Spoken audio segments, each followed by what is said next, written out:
Got marriage from my mother either. She wanted the best intentions for me, but she just didn't know what she didn't know. Does that make sense? I only take advice from people who are where I'm trying to go. Okay? That may be hard, but think about it. If they give you the advice, they can only give you what they've done. Okay? So let's go back to the book real quickly here. They follow a financial written plan. Bill Gates, Jeff Bezos, all those guys have a financial team. That's how they become even more wealthier. You have a financial team now. All you got to choose is raise your hand, say, I want the plan, I want the consultation, it's already paid for. Does that make sense? Mm-hmm. All right, so let's move right along. So let me give you some excuses if you don't want to follow the plan. Because everybody got to have excuses. Would you agree? Yeah. Hey, Christian, can you tell the ladies and the gentlemen what the definition of an excuse is? Reason stuffed inside of a lie. Can you say that again? Reason stuffed inside of a lie. Yep. That's what my dad told me. He said, an excuse is just a reason stuffed inside of a lie. A justification, a rationale. You didn't cut the mustard, but you don't want to have any accountability for you not cutting the mustard. If you were in a bad situation, that's different. But most people make excuses. So let me give you 3 good excuses, okay? I'm not financially successful, number 1, because I don't earn a what? What do you ladies think? A high income. I don't make $100,000. I don't make $1 million. So I can't be successful. But remember, I told you the librarian in New York never made more than $40,000 a year, and she gave away over $1 million to the educational system, public school system in New York. So that's not a legitimate reason. Okay? Number 2, I don't have a what? A college degree. Guess what? Jeff Bezos, Bill Gates, Zuckerberg, last time I checked, they never graduated from college. They went, but they never graduated from college. And here's my favorite one. Number 3, I wasn't born rich. Or we like to say a trust fund baby. Okay? So, here's the most important thing you need to get from this page, ladies. Your success depends on what you do with what you make. Your success depends on what you do with what you make. Okay? Let's turn the page. And since I just gave you the definition of lifestyle of successful people, let me give you lifestyles of the broke people. Okay? So, don't be mad at me if you fall in this category. So let me tell you how this works. These little hashtags on the left-hand side, if this applies to you, just check it off. Guess what? When I first went through Crown Ministries course in 1998, I checked them all off. You know what the best thing you can ever do? You know what they say in Alcohol Anonymous is? Don't lie to oneself. Speak the truth to yourself, because changes can only happen when you speak the truth. Okay? So, can you tell me what which one? the first 2 on here, because I hate reading black spaces. The excuses? Where they say they do lots of. Yeah, I do lots of little things right. Little things, right. Okay, I think I might have skipped that one. I'm sorry. And then the one where they go into. They go into debt. They go into debt. Okay. sorry, but I wanted to ask you. Everybody got that? Y'all were writing down. All right. All right, so who would be kind enough who hasn't read, who will read the 2 captions at the top? Who hasn't read yet? Who hasn't read for me? Who hasn't read? Who hasn't read? What's my football jersey person? Oh, okay. I'm living so far. Tell me your name again.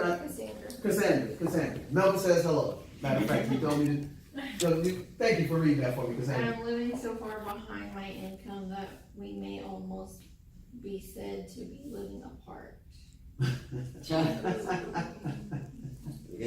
want to read that last one for me too, Cassandra? My problem lies in reconciling my gross habits with my net income. That's a good one too. Okay, so remember, here's the housekeeping rules. So the hashtags, the check marks on the left-hand side, when I read you the definition, if that applies to you, just put a check mark on it. Okay? Sure. If it don't apply, don't. Okay, so number 1, lifestyles of the broke people, they spend, what do you ladies think? More than they earn. How do you get in debt? Spending more than what you got, right? Now this one I love because this is a Texas statement. All hat What do you think the other one is? All hat. I'm talking about a cowboy. What does a cowboy live? He lives primarily on a what? On a ranch. What do you should have on a ranch? Cows. Cattle. All hat, no cattle. You know, they got, see, I came in here today, I came with a buckle on, cowboy. Okay? So when you see that guy who got the big 10-gallon hat, got the real shiny boots and a nice buckle and a nice jacket, if he don't have no cattle back at the ranch, that's all a fraud. Because he ain't making no money unless he retired and sold the ranch. Now let me give you the urban vernacular of that. Bling bling. The guy and the girl that got the latest big watch, got the latest bag, got the most expensive Yeezys, got the $1,000 cell phone. They look the part, but they living at home with their mom. They live in an apartment, but when you see them, they're fresh. But they always asking somebody to borrow some money too. All right, let's move right along, okay? All right, they direct discretionary spending towards purchasing things, stuff. There's a game called Cash Flow created by a guy named Robert Kiyosaki. He calls it doodads. If it ain't something you need, it's a doodad because you will be in debt on your credit card, okay? Doodad, all right? So let's move right ahead. They spend first, then save what's left. What's left, ladies, when you spend all your money? Nothing. Credit. Okay? They ignore church and charity.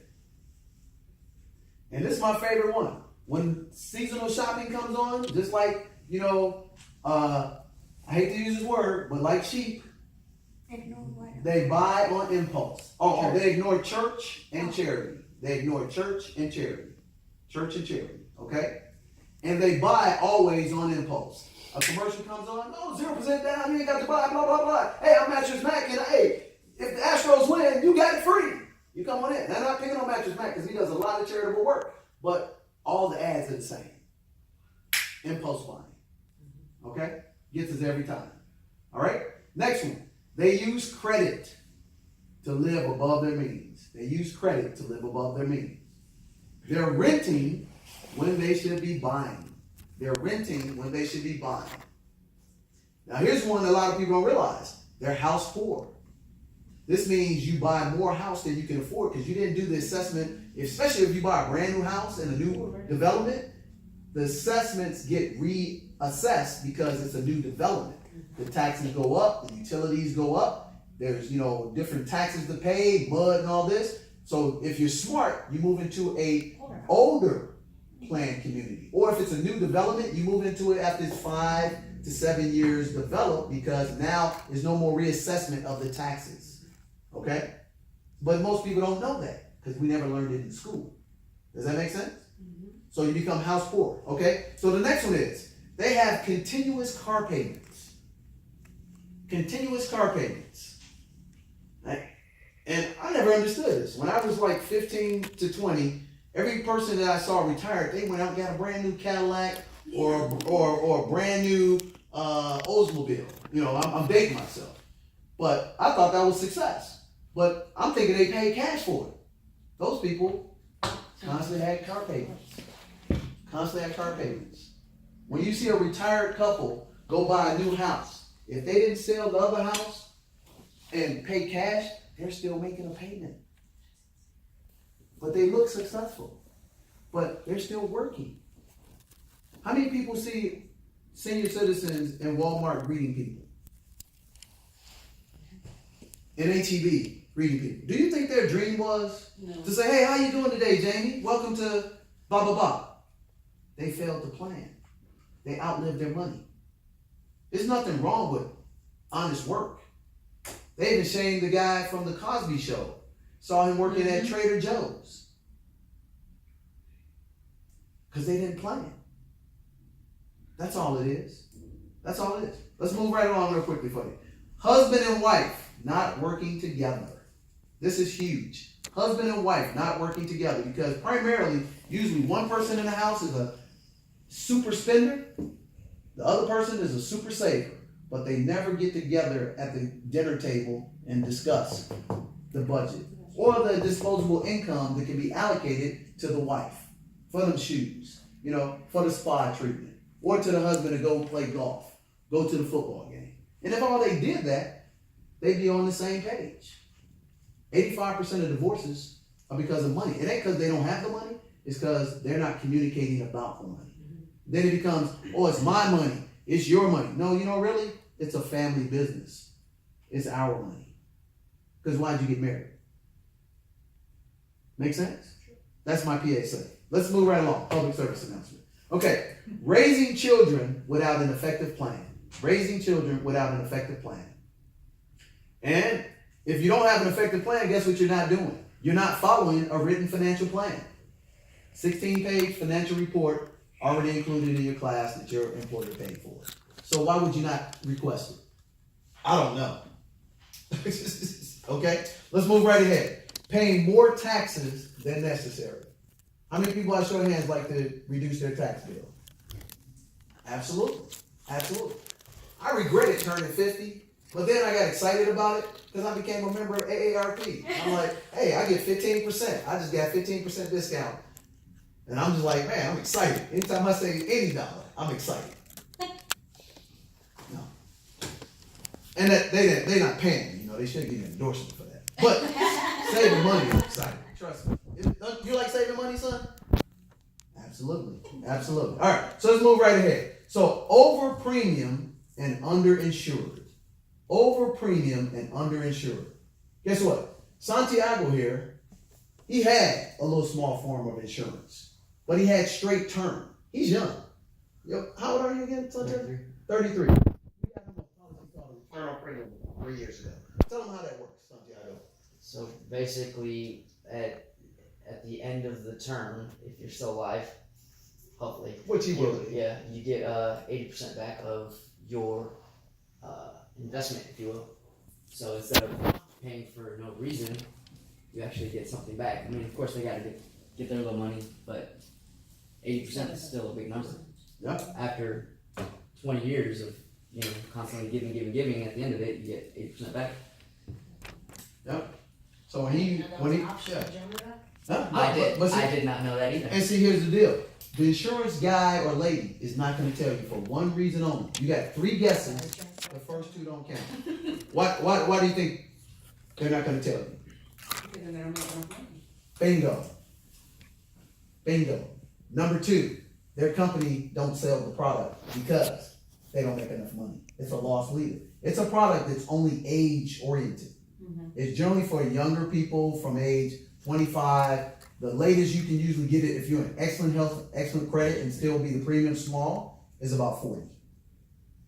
After that, other products are more accessible for you. So most people, myself included, my first life insurance policy was not a return on premium. It was a variable life insurance policy. But when I read the document, how it worked, and I was still only 26, I said, wait a minute, there's a thing called an ROP. Asked my guy, he didn't have any clue what it was. Fortunately, I had what's called a look back. Every insurance policy, you have 10, sometimes 30 days that you can cancel to get your money completely back. I got my money back, got my policy directly online. Fully funded, and mine matures in 7 years. I plan to be here, I plan to cash a big check, put it in their college fund. Just that simple, okay? So let's go back to the book real quickly, all right? Let's wrap this up. Excessive smoking, drinking, and gambling. Excessive smoking, drinking, and gambling. So these again are the lifestyles of the working broke. Okay? Lifestyles of the working broke. And the one that everybody is impacted by, the last line, no will or estate. No will or estate plan. And people say, well, I don't need an estate plan, but guess what? If you own a decent house, if you have a house that's worth $100,000 right now, and you're alive 30 years from now, that house is going to be worth $400,000. Money doubles every 10 years. The cost of things double every 10 years. So just do the math. If that's your only asset and you pass away without a will, that's going to probate.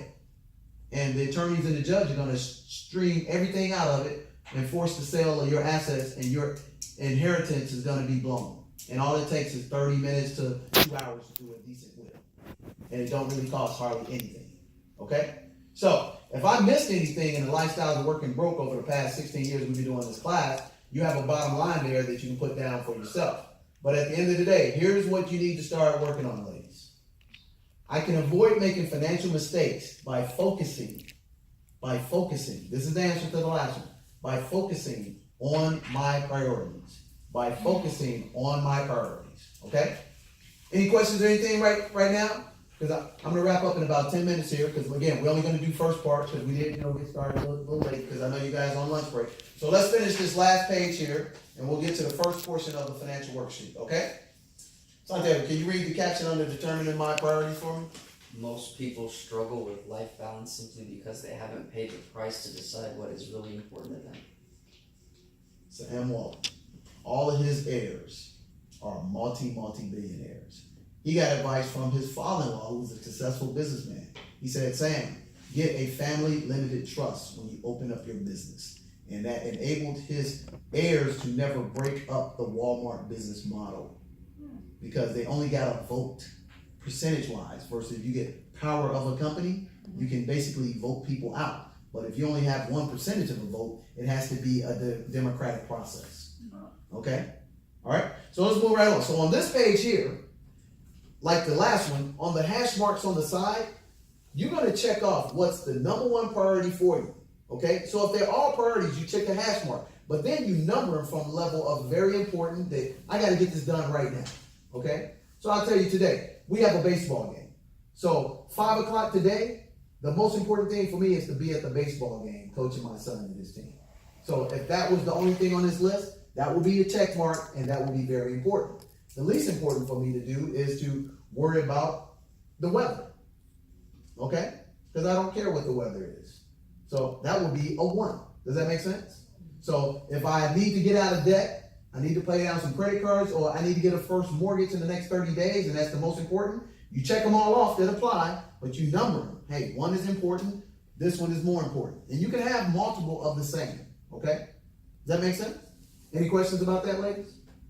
Okay, so take about 60 seconds, check off whichever ones that, if emergency seconds, you have a question for me, Emma? Yeah, what were the? Oh, I'm sorry. Yeah, okay. So people tend to spend time and money on what most excites them. People spend time and money on what most excites them. I must become excited about funding the right priorities. I must become excited about funding the right priorities. Okay, thank you for that. I appreciate that. I totally open. So now, on the priorities page, check off whichever ones apply to you, and then check off the number of how important they are to you. If it's very important, circle a 1. If it's not, circle a 5. If emergency funds are important to you, check off a 1. If you don't have 3 to 6 months of emergency fund, you should have no less than a 3 there. Secure your retirement. If you're doing a great job at your retirement and you think you're really on point, then that should be like a 4 or a 3. But if you think you're behind, that should be no less than a 2 or 1, in my expert opinion. Okay? Reduce and eliminate debt. If you have any portion of debt that's not paying you money, and it's on a credit card and you're paying interest on it, that should be a 1 on how can I look at my financial plan and work down that debt. Okay? Improve housing. If you're in the proper house you're in, great. If you're looking to get your first mortgage, or if you're looking to refi, then that should be a 1 or a 2. Increase my income. Everybody should check that. I don't care how much money you make. That should be a priority to continue to increase the income, and you should think about increasing it through passive income. Okay? Does that make sense? All right. College for children, $1 million in savings, upgrade transportation, support your church or charity. For me, that's a 1 always, because I do give to my church and to a variety of different charities. And then, if you want to protect everything that you put in play, your family income, just like Santiago said, he got a return on premium policy. He's still here at 50. He gets a check back. Then he makes another wise move with it. But if something happened to him, God forbid, his daughters are taken care of. Okay? So the bottom line to this page, ladies, is financial success requires, and this is going to be a dirty word to most people, discipline. Discipline. You find anybody successful in any aspect of life, be it business, family, God, whatever, they had some form of discipline, consistently. Does that make sense? All right? So, moving to the last page, we got 2 pages and we're done for this segment. We're going to talk about the rule of 72, which I already went over. So, I'm just going to give you the numbers that we backed up again here, okay? Here's the numbers. You can fill them in, ladies. So, that only take about 60 seconds, Okay?